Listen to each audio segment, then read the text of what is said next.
Good evening. I'm Commissioner Neil Jamison. Welcome to the Cumberland County Commissioners meeting for the month of April. And for those of us who wish, please join me for the Pledge of Allegiance. I pledge allegiance to the flag of the United States of America and to the republic for which it stands, one nation, under God, indivisible, with liberty and justice for all.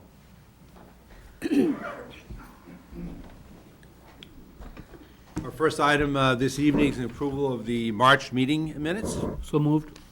Is there a second? Any questions or comments?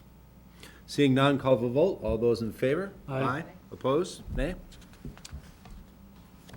Passes 4-0. The minutes have been accepted. The informational report for the year end of the Regional Communications Center. Alex? That report is in your packets. It's quite lengthy and worth a read, and very, very good description of all the work they're doing, but there's nothing more than just pointing out that it's included in the packet. It's a very good informational update for us. Any of the commissioners have any comments about that? I thought it was excellent. Yes. Appear to be very thorough. So, very good. And Amy, we have an update on the jail hiring. Yes, I do. I have several things quickly. Our new correction hiring process that we discussed last meeting. We're in the process of implementing everything that was discussed, including a newly updated PHQ, the personal history questionnaire. The document has been reduced to 8 pages.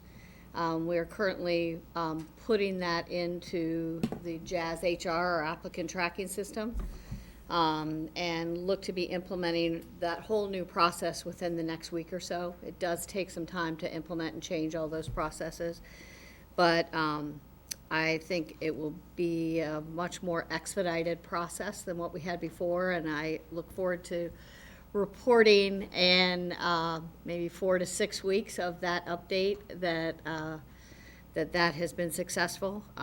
The current status, hiring status, just to keep you all up to speed, as of the end of last week, we have 2 certified COs that are going to be starting, and another certified CO that we're doing some paperwork. Lives in Florida right now, so it'll take some time to get that worked out. As for the May 1st Academy, we have 1 candidate to go in. We have 3 in the post-offer physical stage, 4 in the polygraph stage, 2 in background, and 1 with the beginning stage of the conditional offer. So our hope is to have 8 candidates as part of the May 1st Academy. This morning I had a verbal agreement to the increase in wages and that we discussed last time we met in the executive session. That was this morning, so my plan is to have that memorandum of agreement completed for your signatures in the next meeting. The union wanted me to at least extend thanks for that money and that they really appreciated it. And they're open and willing to continue to work with us to try to get the jail more solvent in terms of employees. So they wanted me at least say that as a thank you. The next, now that we have this tentative MOA, we're looking to develop a media and marketing plan with that new additional wages and information in it. We're working with Travis Kennedy to develop that, and hopes to get that done in the next several weeks. That takes a little more time, but that will include not only advertisement, but push ads on Facebook, Instagram, all the technology that kind of dates me. I date the technology, but that's the way that marketing and recruiting is happening now. And then, let me check. Just as an overview for the applicant tracking system, we have now not only have just the jail, we started that with the correction officers, we're now integrating all job openings onto that applicant tracking system. Excellent. And we currently have, aside from the 70 plus openings at the jail, We have an additional 26 other job openings throughout the county in a variety of different departments. That has really helped streamline the process and get people through that process. So we have been very pleased about how that's working. Any questions? I just want to say, Yeah. thank you for all the work, all the teamwork that was done to make all these things happen on several fronts, which I think we all recognize it wasn't a silver bullet. It was going to be multiple efforts Yeah. in multiple areas. And I'm really happy that we have really positive news coming into this whole marketing sense of where we're going and try to attract candidates. I really appreciate the thoroughness that's being used in this approach, and I look forward to hopefully really great results. Thank you. I'm hoping to be able to do a positive report in the next couple of commissioners meeting that this is the right route. Certainly appears we're headed in the right direction. Thanks Yeah. for all your work and the department's work. Any other questions from the commissioners? Very good. So, comments from the public. Are there any comments from the public today? Seeing none, we'll move on to the Consent agenda. consent agenda. Item 23023 and items 23024. Move the consent agenda. Second. It's been moved and seconded. Any questions about the consent agenda items? Seeing none, all those in favor? Aye. Aye. Opposed, nay. Item carries 4-0. Consent agenda is approved. ARPA business. Item 23025. Alex. Yeah, so this is the annual authorization for the tax anticipation note. As I mentioned, we're doing it later this year, and that's a good thing. As our need for the borrowing has decreased down from the much larger number of 15.5 that it was at as recently as, I believe, 5 years ago, the duration of this has shortened as well. And so this is going to be for 7.5 million. We will be getting it middle of next month, assuming everything goes successful for the sale. That's the good news part of it. And of course, as we go through the 5-year plan from the fiscal year shift, you're going to keep seeing this number decline each year following. Interestingly enough, the way that 5-year schedule works, even that first of the 5-year payments is going to come after our low water point. So it didn't actually help this year. It'll start affecting things next year. But I think anywhere 3 to 4 years from now, we should be able to stop doing this borrowing altogether. Reason why that's a really good thing is the bad news on this is we're probably not going to get nearly the rate we used to get.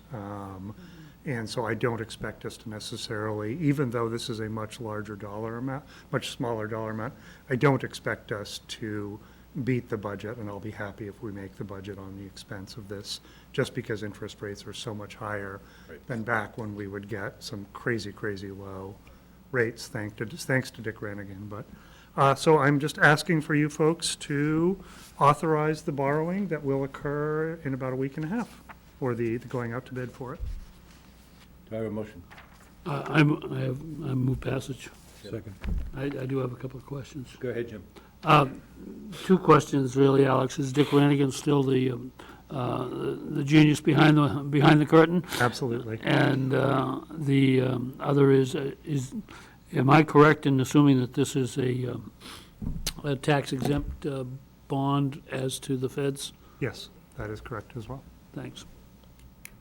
Any other questions or comments? Seeing none, call for the vote. All those in favor? Aye. Aye. Opposed, nay. Matter carries 4-0. Next item, proclamation of National Public Safety Telecommunications Week from April 9th through 15th. Alex. Yes, so first up is this, the proclamation for Public Safety Telecommunications Week. It is included in the packet. If anyone would like to read out the proclamation, or I can do it myself, your Go ahead, pleasure. Alex. Yep, Okay. that's fine. Proclamation, National Public Safety Telecommunicators Week. Whereas emergencies can occur at any time that require police, fire, or emergency medical services, and whereas when an emergency occurs, the prompt response of police officers, firefighters, and paramedics is critical to the protection of life and preservation of property. And whereas the safety of our police officers and firefighters is dependent upon the quality and accuracy of information obtained from citizens who telephone the Regional Communications Center, and whereas public safety telecommunicators answered 35,376 911 calls, 98,930 total calls in 2022, and first and foremost, the most critical citizens are contact our citizens have with emergency services, and whereas public safety telecommunicators are the single vital link for our police officers and firefighters by monitoring their activities by radio, providing them information and ensuring their safety, and whereas public safety telecommunicators of the County of Cumberland have contributed substantially to the apprehension of criminals, suppression of fires, and treatment of patients, and whereas each CCRCC staff member has exhibited compassion, understanding, and professionalism during the performance of their job in the past year, whereas the CCRC staff, through the pandemic and low staffability, have been extremely flexible and committed to the center, assuring staffing levels remain strong, assuring a high level of services provided to public safety agencies countywide.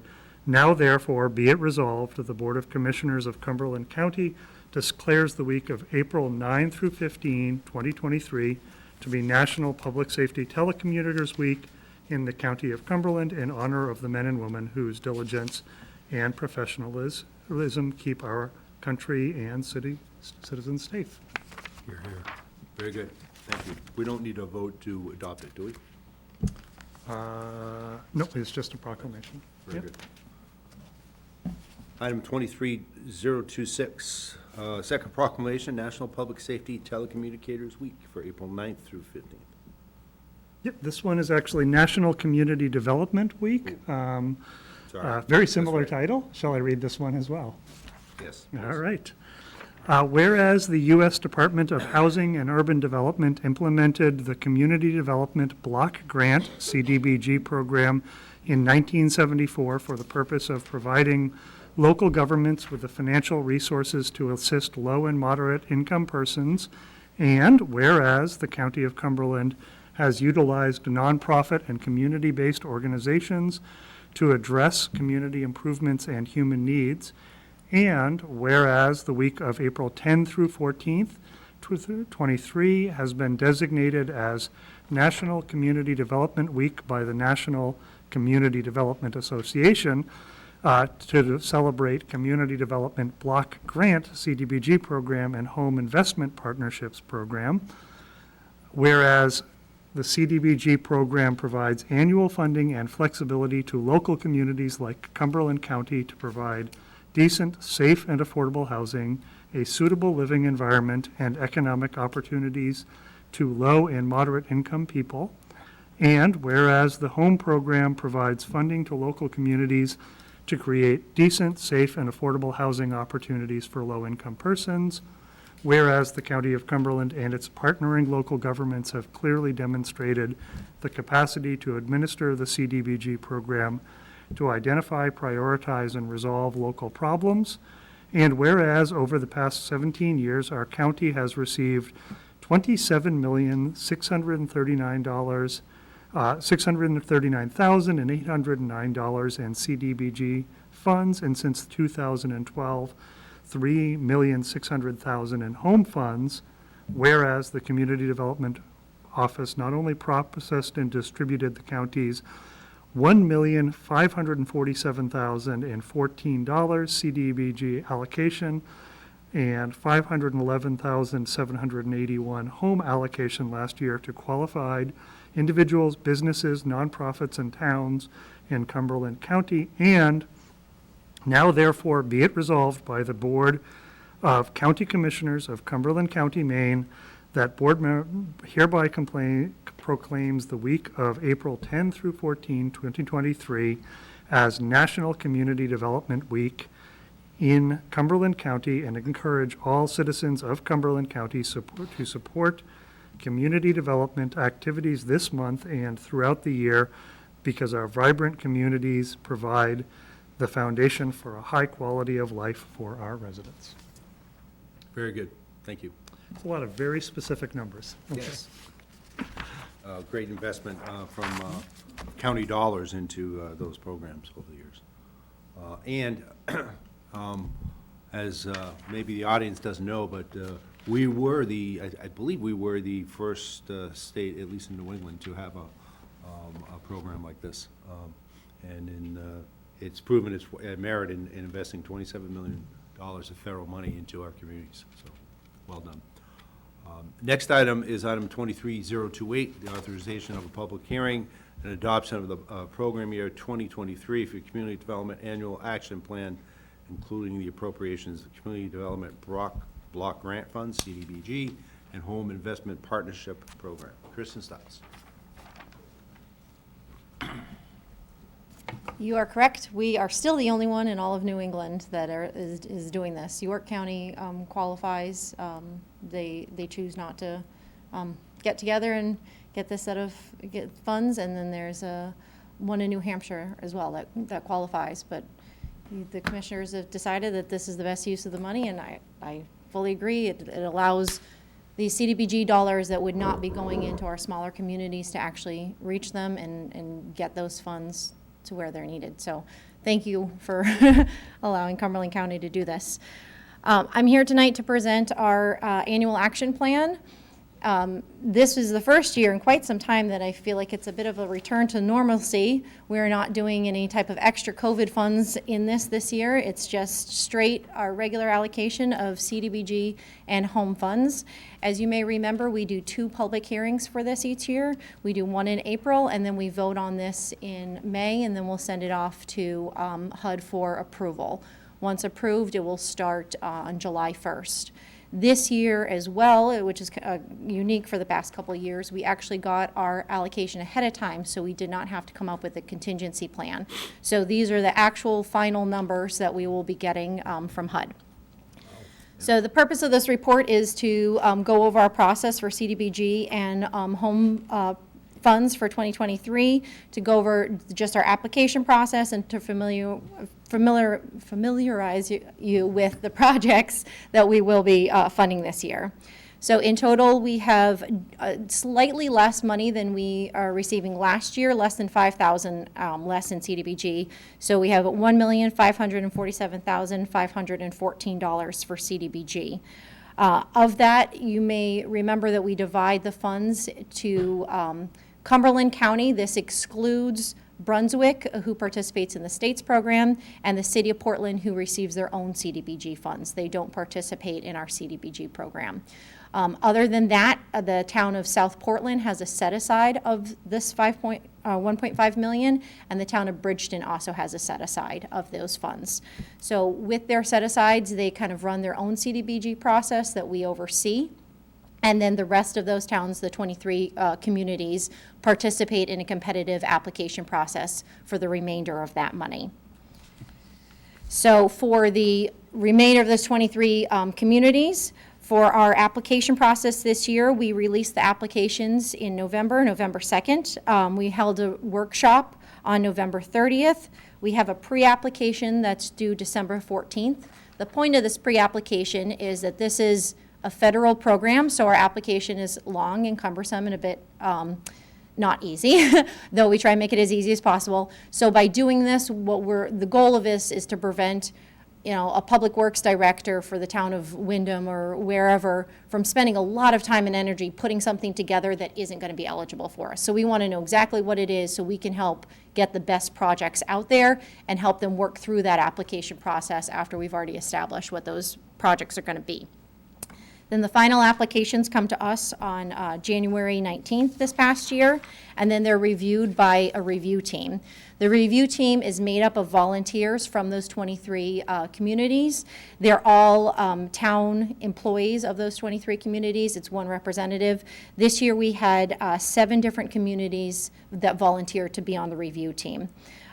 So they reviewed all of those applications, and then on February 8th, We had all of the applicants come and present their applications to us and answer any questions. This gives an opportunity just to, if there's any like clarifying information that we need. Then at that point, all of the review team scores those applications. In the application itself, it's very clearly labeled out how many points you get for different pieces within the application. And then those scores are added together to make an average score for each of those applications. And that's how we start the process of which projects the review team would like to fund. So this year we did it a little bit different of after the review team did this and came up with what they were planning to fund, we sent it to the county manager, and he made his own recommendations in addition to those recommendations. And this was accepted and appreciated by the review team. It was not, thrown at them as a surprise. A lot of communities do it this way, including the city of Portland does it the same way. So once they reviewed the review team's recommendations and the county manager's recommendations, that went back to the full municipal oversight committee. And the review team made the recommendation to the full municipal oversight committee to recommend the county manager's recommendations. They fully supported that. Part of the reason for that change was there's a few projects on there that were not getting funded, such as the domestic violence prevention program, that everybody saw that there was a need to fund it. It just didn't seem fair to skip them in line, but by having Jim make that recommendation, it was very highly supported. So with those recommendations that the full municipal oversight committee approved, we have 563,807 going to regional projects. So that means that they're projects within a specific community. And then community projects, we have 369,000. And that 369,000 means that they're projects that are serving anyone living in any of the 25 communities. So those ones are Habitat for Humanity, Through These Doors Domestic Violence, Southern Maine Agency on Aging Meals on Wheels, Alpha One Critical Ramp Program, and Opportunity Alliance Emergency Homeless Prevention Program. For those, we are funding $135,000, which is the max that we're allowed to fund for public services, $548,000 for public facilities and infrastructure projects, $234,000 for housing-related projects, so that's Alpha One and Habitat for Humanity, and then we have one small, which is the max we're allowed to spend, planning project in Scarborough. The Scarborough project actually only applied for $10,000, but the Municipal Oversight Committee, Jim, and the review team all recommended bumping it up to $15,000. They would like to do a study on homelessness and the best way of addressing it in Scarborough. The rest of the Municipal Oversight Committee all kind of said, well, we're going to take your report and we're going to copy it for our own town, so let's try and give you the max that we can so that we can all benefit from this. In your report, I won't read through them, but is a list and a summary of each of the applications that will be funded for the county projects. Like I mentioned earlier, the town of Bridgeton and South Portland each have a set aside of the funds. Bridgeton set aside is $190,777 this year. Of that, 124 will be going to one public infrastructure project. We've worked it out with them that this is kind of like the plan going forward, instead of doing a bunch of small projects when the management of these are quite cumbersome, to choose one larger project that will benefit the majority of folks living in a certain area of Bridgeton. And this year it's the Church Street sidewalk enhancement. The Church Street is leading, I believe, to the hospital there, and there's not a good sidewalk, which seems like a very important location to be able to have pedestrian access. For South Portland, they are receiving a set aside of $423,000 this year. They also have unallocated funds of $169,000. These unallocated funds were from a broadband project that the funds were getting older and expiring, and it didn't work out to move forward with the broadband project. That being said, they also have newer money of $300,000 in broadband that we're still trying to do something with there. So they took those older funds, wrapped it in, and were able to allocate more projects this year. They'll be doing improvements at the community center. They'll be doing Westbrook Street, a shared path. This is where a lot of the students are walking to and from school, and it's currently unsafe. A child was hurt there. So it's really important that we get that taken care of and make it safer for students crossing the road. And then Preble Street Food Hub is getting a small amount of money of $36,000.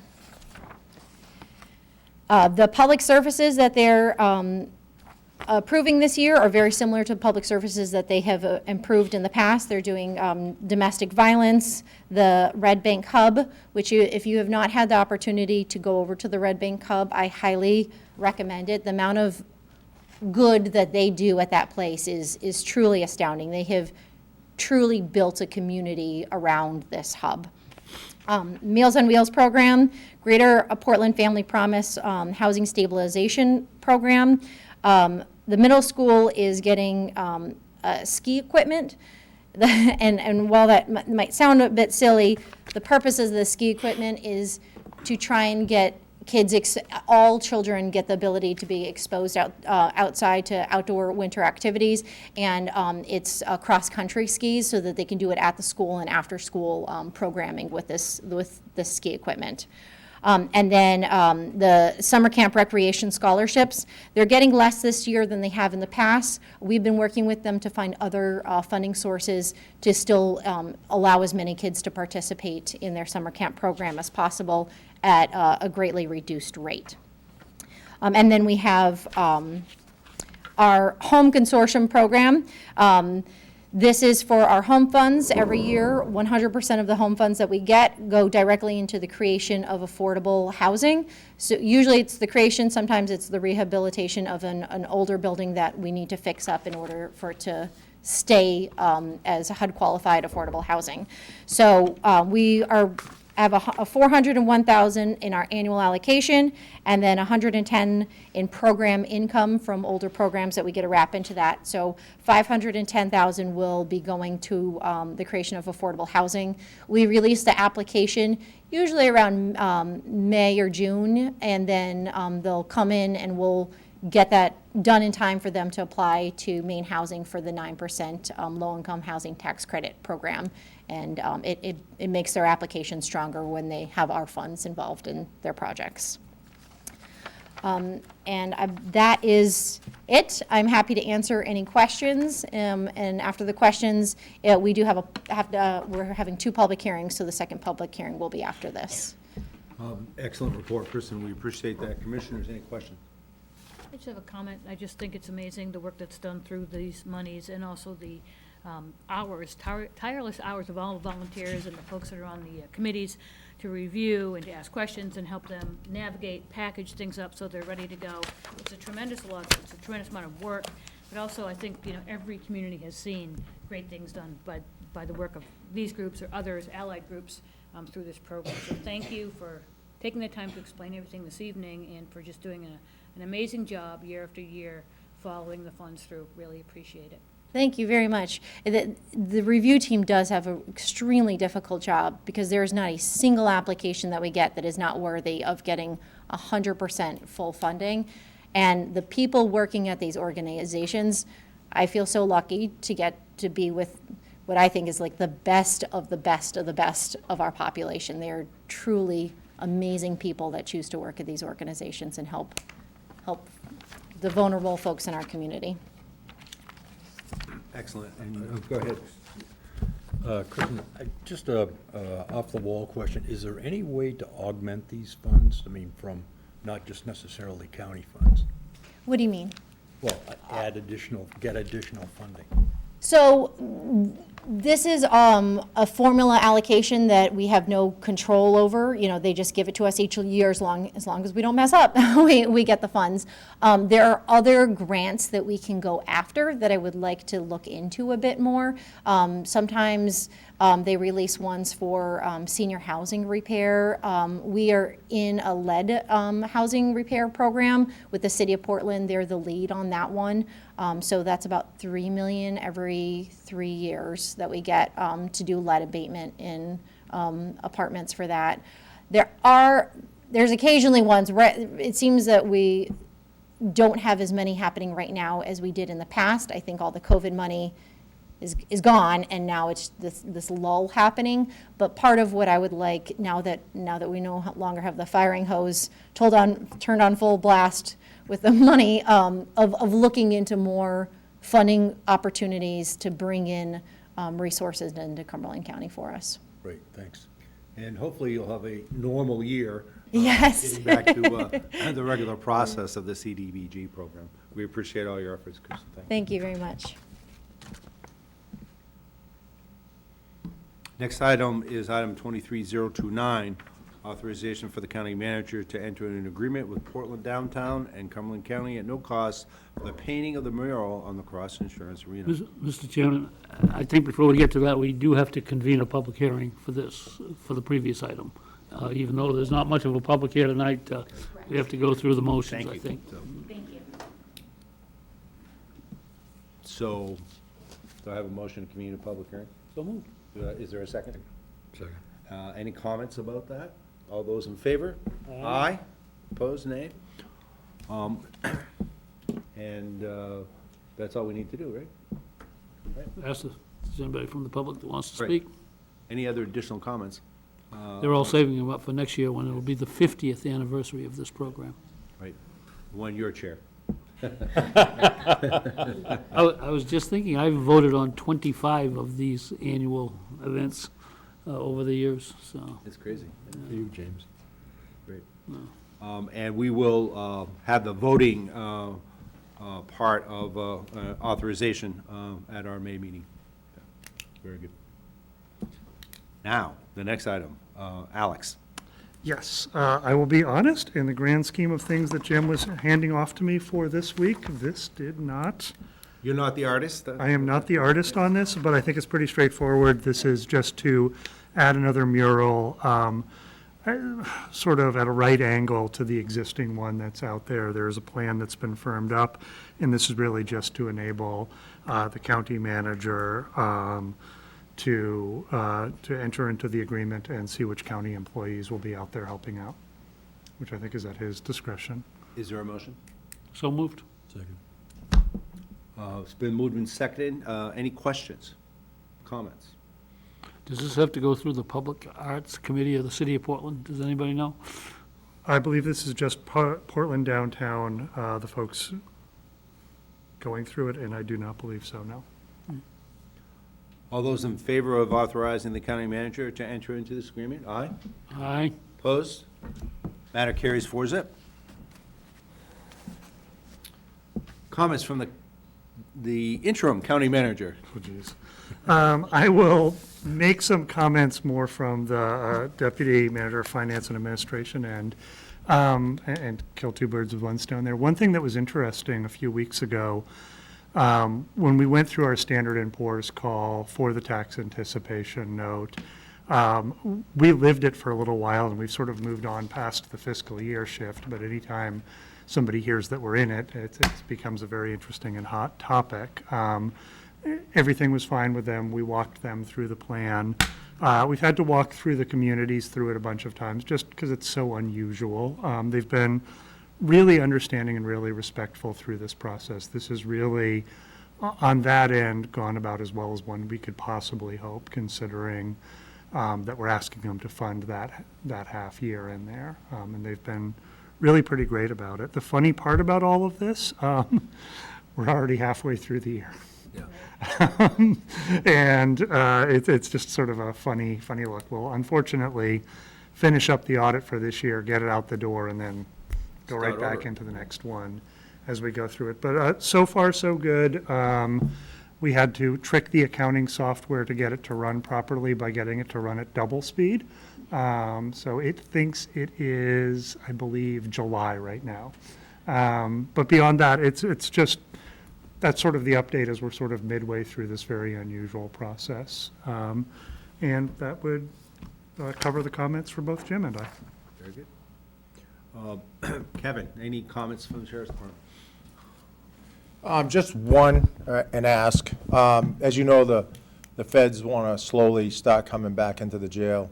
I would ask that we have some sort of a per diem rate. I think that when they pulled their inmates in August, they really, in essence, killed the contract. And if you recall, I think we were on like year 12 of the $130 per day rate.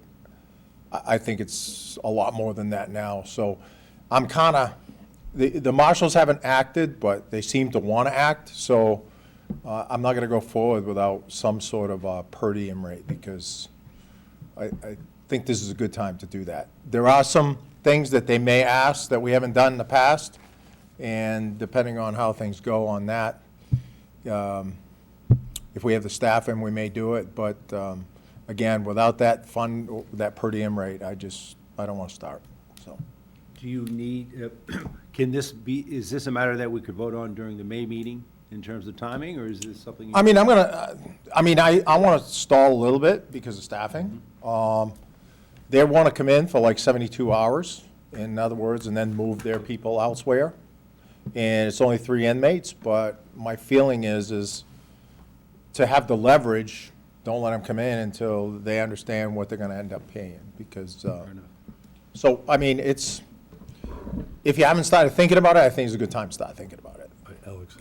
Right. And I can provide some updates on what the sheriff's mentioning. Jim has been trying some supposed new automated portals that they seem to have up and running to do this without us having to go through an outside contractor. He was fighting with it all of last week, and I don't think he was getting very far. So our next step would be to go to this person, Pat Summerall, who did it a number of years ago. It just looked like from way back when we did it in 2008 until today, the system may have changed, but doesn't seem to be going anywhere. So that early process of it, we absolutely should reopen the hood on the daily rate, particularly considering really a bunch of different things. While the number of inmates has decreased, a lot of the costs per inmate truly haven't decreased. There's the additional needs they've got and the additional rates of pay. Really, in essence, everything is different now, so we really ought to reopen this. Can I ask about the Yes, the legal end of things, contract, or whatever it says and however long it's been? Maybe we could have a lawyer take a look at it and try to figure out whether there's anything that's going to get held over our heads later. And I would definitely recommend that. The contract we were operating under was signed in June of 2010, so I wasn't even a signatory to that. Most of the things we were doing, the only thing that was checked off was if we had staff, we would do transports. They've already indicated that they might like to have us do transports. I'm not sure that's really practical at this time. So, but, definitely should take a look at it, because there are some things that they want their inmates to have access to that they've not had before. And it's going to be labor intensive for us, so. Commissioner Gordon. Yeah, it would seem to me that because things are so flexible, that what we would be developing is a day rate for the basic contract. And then as they ask for additional things, it becomes an additional cost. If possible, yes. I do know that they tend towards a very unified rate, just as their nature of doing business. But again, this occurred before my time as well, so when we go through, it'll be a first for most of us here, so we'll see how it goes from there. Commissioner Smith? I just a question around, how do we assess what those additional costs might be? If they want specific things that, I haven't heard exactly what they are yet from you, but, how do we then recognize what those things are so that we potentially build a rate that encompasses those things? So what are those things they're looking for that either we don't currently have or things that are gonna stretch us? So in essence, one of our plan is to eventually, when they bring all their inmates back, put them in a separate pod as opposed to intermingling them. Okay. They tend to feel like they're super inmates, and they kind of get the state inmates all riled up as well. So it's easier to manage them in a separate pod. Okay. They want the ability to grieve everything. Grieve the fact that the sun is shining today, which requires an individual to kind of, work with them and make sure that we take care of some of those issues.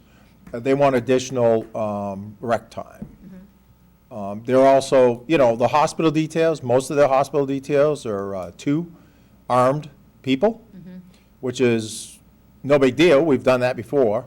But they're also looking at transports. And, you can just drop them off on your way to the other court. Well, that seems a little bit easy, but that can be problematic once you sign on the dotted line. We still don't know what federal court's going to look like. State court is trending towards in-person. Federal court kind of does things differently. So if they have things in person and that's all they have, probably the transport part may be okay. But if they do a hybrid where some is transport, some isn't, then that's going to be labor intensive. We're going to have to hire more people. I say hire more people that day on overtime to try to make that happen. So there are a lot of things that we really don't know now. But they're going to, obviously, if we go after them with a new pay rate or a per diem, then they're going to ask for the world, and that becomes the negotiating part, so. One last question. If they have their own separate pod, which you say makes it easier to manage, which I can appreciate, would that mean there'd be extra people? Like, is it a special pod where, like, the ratio of enforcement to inmates is different? No. Or is it the same? The same, 5.4 or something like that to run it for a week. Okay, great, thank you. But like I said, right now, if we had the people come back for 3 days a week, we've got somebody in-house that can kind of take care of the grievance issues and stuff like that, but that can't last forever. He's got a lot of other things on his plate as well. So it's just those unknown things that they're going to want. Okay, thank you. That's why it should be an additional charge. Yeah, right. Well, So, yeah, and along those lines, the way this sort of works, and this is what I've gleaned from reading the notes of Vic Rebrec, my predecessor, we make a good faith effort on our part, and this is where we work with the consultant to help us get everything in the correct format of what we think everything the sheriff just mentioned would cost. We have to have it backed up as much as possible, and when we present that to them, and they may choose to disagree with any one of them, but as long as we are relatively well documented and supported, we go on from there. Again, this will be a first for me as well, but at least looking through the notes, it really is just build your best case, put your best case forward, and then go on from there. I can tell you as, I think, apparently the only one in the room that remembers any of this, we were astonished that they accepted the 137 back in 2008. It was like a 75% increase. Hadn't been touched in many years. And that was a great deal for us at that time, but I would venture to say that, It faded over time. yeah, Yeah. a lot of things have changed in 12 years. Well, So. and so that's, yeah. But I do remember that they're not pinching pennies. They just want what they want. They want and a flat rate. Right. And, And yeah, they want it to be they don't want to supported have by to do. documentation, They which we don't can want do. to keep track of an awful lot of stuff while they're paying up, They just want to know what it's going to cost. Well, to Jim's point, then, is there a way to build in an escalator? No. Yeah, apply again, yeah. Well, I mean, either The that contract or doesn't it run that long. automatically says you review it every 5 years or 3 years or something like that. Yep, we have the option to review it, and we've had the option to review it in the past that we have chosen to pass on. Because again, if you go back 3 to 4 years, we were not looking to change that rate. It's just things are very, very, very different now than they were in very recent past. At the time, there weren't a lot of choices for them to get high quality, and so they were glad to do business with Cumberland County. Well, we are convenient. I mean, we're 4 miles away, as opposed to right now, it's not convenient. That's why they want to come back, so it's a good time to act. So that's all I have. Good, very good. Thank you, Sheriff. Comments from the executive staff. Catherine. Amy. Commissioner Cloutier. glad to see about the Celtics and the Bruins. Wish I could Especially say the that. Bruins. I wish I could say something about the Red Sox, but it's a little early for that. It doesn't look that promising to me, but other than that, I really don't have anything. Thanks. Commissioner Gordon. Thank you. A couple of state issues. Are going to need the help of the commissioners on the board here. Jail funding, the jail funding bill is getting stymied, and we are going to have to do some communicating with our county legislative delegation. We've got the lobbyist for the MCCA. He's going to bring out some talking points, and we'll get them to the other commissioners. And he supposedly will develop a list of the legislators that are in your district. So that would be a great help. The other thing that we have that we're still working on is a rural patrol function. It seems to be stopped at this time in that we're trying to accumulate some data that the state is asking for so that we can back up the requirements for, or what the charges would be. There's if you're following the papers, the Maine State Police are not happy that this issue is being brought to the legislature. Let's see, I guess that's it. Thank you. Very good. Commissioner Smith. I'm all set. Thank you very much. I only have one or two comments.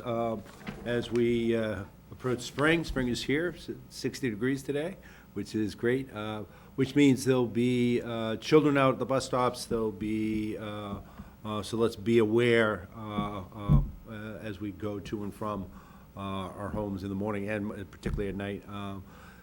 Spring sports will be starting. Get out there, support your community, support your families, and I hope everyone had a happy Easter and Passover. Thank you. And if we have nothing further, I would ask for a motion to adjourn. So moved. Any second? Second. All those in favor? All right. Aye. We stand adjourned. Thank you very much.